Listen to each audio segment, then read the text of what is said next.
ঈদের ছুটিতে বাড়ি যাচ্ছেন মানুষ। এই মুহূর্তে রাজধানীর গাবতলীতে রয়েছেন সহকর্মী মনিরুল ইসলাম মিন্টু। আমরা সরাসরি যুক্ত হব তার সঙ্গে। মিন্টু, আমরা তো আসলে রেল পথের খবর জানছিলাম, সড়ক পথে আসলে কি অবস্থা দেখছেন আপনি? গাবতলীতে আসলে যানবাহন চলাচল কেমন করছেন এবং যারা ঘরের মুখ্য মানুষ যারা যাচ্ছেন তারা আসলে কি বলছেন? এই যাত্রার পথে আসলে কোনো বিঘ্ন ঘটছে কিনা বিস্তারিত জানাবেন। চালু হওয়ার পর থেকে কিন্তু এই গাবতলী বাস টার্মিনালের যে চাপ বা গুরুত্ব সেটি কমতে থাকে এবং সেটি এবারও অব্যাহত রয়েছে। এবং আজকে যদিও গত কয়েকদিনের তুলনায় যাত্রীর চাপ অনেক বেশি এবং ধারণা করা হচ্ছে আজকে সবচেয়ে বেশি মানুষ ঢাকা ছাড়ছেন। এক্ষেত্রে সকাল থেকে বেশ চাপ ছিল, তবে সেই চাপ এখন কিছুটা কম। বিশেষ করে কাউন্টার ভিত্তিক যে সার্ভিসগুলো রয়েছে, অর্থাৎ এসে টিকিট কেটে স্বাস্থ্যকর অল টাইম ফ্যামিলি কেক, সব সময় অল টাইম হেলদি লাইফ।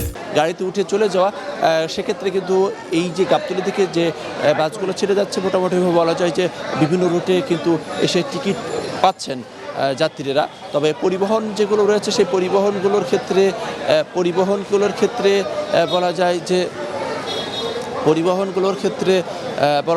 যে সেই পরিবহনগুলো মোটামুটিভাবে নির্দিষ্ট যে সময়সূচি সেই সময়সূচি অনুযায়ী ছাড়ছে।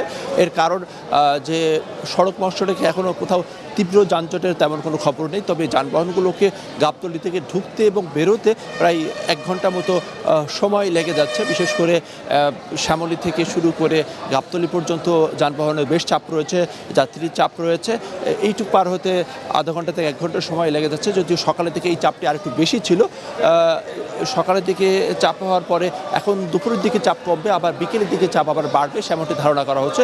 এবং এখানকার আইনশৃঙ্খলা পরিস্থিতি যদি বলি যে এখানে 3 স্তরের ব্যবস্থা রয়েছে। বিশেষ করে এখানে টার্মিনালগুলোতে এখানে র্যাব রয়েছে, পুলিশ রয়েছে এবং অন্যান্য বাহিনীর সদস্যরা রয়েছেন। যাত্রীদের ক্ষেত্রে যদি ভাড়া কিংবা কোনো ধরনের অভিযোগ থাকে সেক্ষেত্রে অভিযোগ বক্স রয়েছে এবং আইনশৃঙ্খলা বাহিনী রয়েছে, তাদেরকে অভিযোগ করলে তারা ব্যবস্থা নেবে। এবং এখানে কাউন্টার থেকে বলা হচ্ছে যে তারা যে যাত্রীর চাপ আশা করেছিলেন সেই চাপটা তারা পাচ্ছে না। এর কারণ আসলে 3টি কারণ। একটি হচ্ছে যে আসলে ট্রেন সার্ভিস হয়েছে খুলনা রুটে, ফলে বড় একটি অংশ ট্রেনে চলে যাচ্ছে এবং ভাগ ভাগ করে ছুটি হওয়ার ফলে সেক্ষেত্রে যাত্রীরা কিন্তু ভাগ ভাগ করে চলে গিয়েছে। ফলে একবারে যে চাপ সেই চাপ বলা যায় যে এবার বেশ কম রয়েছে।